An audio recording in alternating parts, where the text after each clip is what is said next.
Good morning students. सो बेटा आप last topic के इंटरस्ट की क्लासिकल थेरी की सी हुण अपने को लोनेबल फंड्स थेरी और Neo classical theory of interest है। इस थेरी को स्विस इकोनॉमिस्ट विक्सेल ओहलिन मेडल ते ब्रिटिश इकोनॉमिस्ट रॉबर्टसन ने दिता सी। रॉबर्टसन कहता है कि लोनेबल फंड थेरी दे विच असी करते हाँ असी इंटरस्ट रेट को डिटरमिन करते हाँ वो किद्दां डिटरमिन होगा demand for and supply of loanable funds के नाल।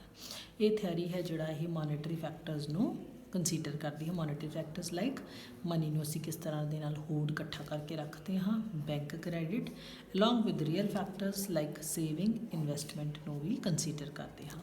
सो इस थैरी को समझने वास्ते सब तो पहला सानू सप्लाई ऑफ लोनेबल फंड्स ते डिमांड फॉर लोनेबल फंड्स बारे पता होना चाहिए है। तो सप्लाई ऑफ लोनेबल फंड्स चार फैक्टर्स के उत्ते डिपेंड करते। सप्लाई ऑफ लोनेबल फंड का मतलब मनी की सप्लाई है जी कितों आऊगी, सेविंग्स तो आऊगी। ठीक है, सेविंग्स ने जड़ियाँ इंडिविजुअल सैक्टर भी करता है, बिजनेस सैक्टर भी करता है, तो गवर्नमेंट सैक्टर भी करता है। इंडिविजुअल सेविंग इंडिविजुअल इनकम तो इंडिविजुअल एक्सपेंडिचर का डिफरेंस होता है। करंट सेविंग प्रीवियस इनकम का फंक्शन होता, मतलब सेविंग्स आप पिछली इनकम चो करते हैं। सेविंग इनकम तो रेट ऑफ इंटरस्ट दोनों तो इन्फ्लुएंस होती है। बिजनेस सेविंग वो सेविंग जी बिजनेस फर्म्स करदियाँ ने, बिजनेस सेविंग्स ने जड़ियाँ वो रेट ऑफ इंटरस्ट तो अफैक्ट होंदियाँ ने। जिन्ना रेट ऑफ इंटरस्ट ज़्यादा होगा उन्ना बिजनेस फर्म्स ज़्यादा सेविंग्स करनगियाँ। उस तरीके के नाल गवर्नमेंट सैक्टर है जोड़ा वो भी सेविंग करता है। So it mean saving the curve है जोड़ा वो सप्लाई कर्व की तरह अपवर्ड स्लोपिंग हो। नैक्सट है जी बैंक क्रेडिट। अनदर सोर्स की है बैंक कितना क्रेडिट क्रिएट करते हैं, जिन्ना मिनिमम रेट ऑफ इंटरस्ट तो बाद बैंक क्रेडिट इंटरस्ट के नाल बदलता है। इट मीनस जो हाई रेट ऑफ इंटरस्ट हो बैंक ज़्यादा क्रेडिट देंगे, लो on the contrary eight low rate of interest bank ने जोड़े घट क्रेडिट देंगे। दैन डिसहोल्डिंग। डिसहोल्डिंग या पास्ट सेविंग को तोड़ना। इट मीनस जी मनी लोगों ने इकट्ठी करके रखी हुई है उन्होंने लोन के उत्ते देना। कदों लोन पर देंगे जो रेट ऑफ इंटरस्ट हाई होगा। डिसइनवैसटमेंट अपने पैसे कितने होर लगाना। It refers to non replacement of depreciated machines. So amount जी असी साइड पर डेप्रीसीएशन फंड के रखी होंगी उन्होंने असी लोन के उत्ते दे दें जो रेट ऑफ इंटरस्ट हाई होता है। So supply of loanable funds चार चीज़ा आउंदियां ने बेटा, saving, bank credit, dishoarding, dis investment. हुण सानू पैसे की लोड़ क्यों पैंदी है? डिमांड कौन कौन करता है? इन्वेस्टमेंट वास्ते असीं डिमांड करते हाँ। ठीक है, इन्वेस्टमेंट कौन करदियां ने? फर्म्स करदियां ने। जे रेट ऑफ इंटरस्ट घट है तो डिमांड फॉर लोनेबल फंड्स ज़्यादा होगी। On the contrary high rate of interest ते डिमांड फॉर लोनेबल फंड्स घट होगी।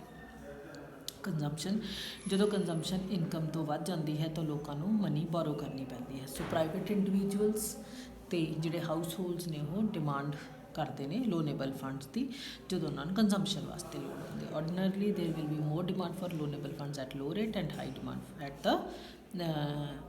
Eight high rate of interest less demand will be there. Holding, लोग पैसा होल्ड करके रखते हैं जो रेट ऑफ इंटरस्ट घट होंदा है। जो रेट ऑफ इंटरस्ट ज़्यादा होंदा है तो डिसहोल्डिंग करते हैं। आप पिछे किया सी। So demand for loanable funds के तीन कॉन्सैप्ट आते हैं। इन्वेस्टमेंट वास्ते असीं डिमांड करते हैं, या कंजम्पशन वास्ते असीं पैसे की जरूरत होंदी है, या असीं होल्डिंग करके रखते हैं। सो रेट ऑफ इंटरस्ट है जोड़ा वो कितने डिटरमिन होगा? जिथे demand for and loanable funds आपस एक दूजे के बराबर होंगे हैं। ठीक है, so demand for loanable funds is equal to supply of loanable funds जोड़े आपस में रिलेट करते हैं। इन्वेस्टमेंट चो डिसइनवैसटमेंट माइनस हुई इधर आ गई, होल्डिंग चो डिसहोल्डिंग माइनस हुई इधर आ गई, सेविंग माइनस कंजम्पशन मतलब net saving plus bank credit. स्वाभाविक इक्वेशन की इंडिकेट करती है कि इक्विलिब्रियम रेट ऑफ इंटरस्ट है कितने डिटरमिन होगा? जिथे नैट इन्वेस्टमेंट तो नैट होल्डिंग मतलब डिमांड फॉर लोनेबल फंड्स किदे इक्वल होगा? नैट सेविंग तो बैंक क्रेडिट तो इक्वल होगा। बेटा इतने हम थोड़े को दो रेट ऑफ इंटरस्ट दिखाए हुए हैं। एक नैचुरल रेट ऑफ इंटरस्ट होंदा है, एक थोड़े को होंदा है market rate of interest. Market rate of interest और इक्विलिब्रियम और योर इक्विलिब्रियम रेट ये की होंदा है? एक कदों डिटरमिन होंदा है जो टोटल डिमांड लोनेबल फंड्स ते loanable supply of loanable funds आपस में बराबर होंदे ने। नैचुरल रेट होंदा है जोड़ा वो की होंदा है वो पॉइंट जिहदे उत्ते टोटल सेविंग ते टोटल ਇਨਵੈਸਟਮੈਂਟ ਬਰਾਬਰ ਹੁੰਦੀਆਂ ਨੇ। ਠੀਕ ਹੈ। ਸੋ ਜਿਹੜਾ ਨੈਚੁਰਲ ਰੇਟ ਆਫ ਇੰਟਰਸਟ ਹੈ ਉਹ ਮਾਰਕੀਟ ਰੇਟ ਆਫ ਇੰਟਰਸਟ ਤੋਂ ਉੱਪਰ ਹੁੰਦਾ ਹੈ। ਠੀਕ ਹੈ। ਤਾਂ ਨੈਚੁਰਲ ਰੇਟ ਆਫ ਇੰਟਰਸਟ ਤੁਸੀਂ ਉੱਪਰ ਸ਼ੋ ਕਰਨਾ ਹੈ, ਜਿੱਥੇ ਐਚ ਤੇ ਡੀ ਐਚ ਦੀ ਇੰਟਰਸੈਕਸ਼ਨ ਹੈ, ਸੀ ਤੁਹਾਡੀ ਆਈ ਤੇ ਡੀ ਆਈ ਦੀ ਇੰਟਰਸੈਕਸ਼ਨ ਹੈ, ਸੇਵਿੰਗ ਤੇ ਕੰਜ਼ੰਪਸ਼ਨ ਦੀ ਇੰਟਰਸੈਕਸ਼ਨ ਹੈ, ਤੇ ਬੈਂਕ ਕ੍ਰੈਡਿਟ ਹੈ। ਠੀਕ ਹੈ। ਆਹ ਤਿੰਨ ਕਰਵਸ ਜਿਹੜੇ ਡਿਮਾਂਡ ਦੀਆਂ ਡਾਊਨਵਰਡ ਸਲੋਪਿੰਗ ਹੋਣਗੀਆਂ, ਸਪਲਾਈ ਦੀਆਂ ਅਪਵਰਡ ਸਲੋਪਿੰਗ ਹੋਣਗੀਆਂ।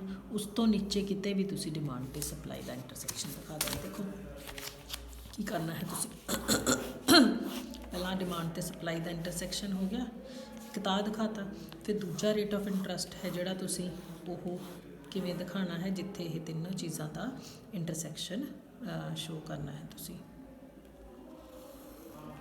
ਠੀਕ ਹੈ।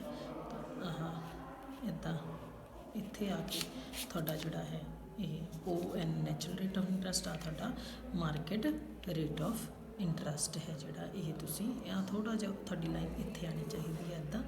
ਠੀਕ ਹੈ। ਇੱਥੇ ਇਹਨੂੰ ਸ਼ੋ ਕਰਨਾ ਹੈ ਤੁਸੀਂ, 3 ਪੁਆਇੰਟਸ ਦੇ ਉੱਤੇ ਇਹ ਤੁਹਾਡਾ ਜਿਹੜਾ ਹੈ ਇੰਟਰਸੈਕਟ ਹੋਣਾ ਚਾਹੀਦਾ ਹੈ। ਠੀਕ ਹੈ। ਸੋ ਨੈਕਸਟ ਹੈ ਤੁਹਾਡੇ ਕੋਲ ਕ੍ਰਿਟਿਸਿਜ਼ਮ। ਮੈਂ ਤੁਹਾਨੂੰ ਨੈਕਸਟ ਵੀਡੀਓ ਦੇ ਵਿੱਚ ਕਰਵਾਉਣੀ ਬੇਟਾ ਕ੍ਰਿਟਿਸਿਜ਼ਮ।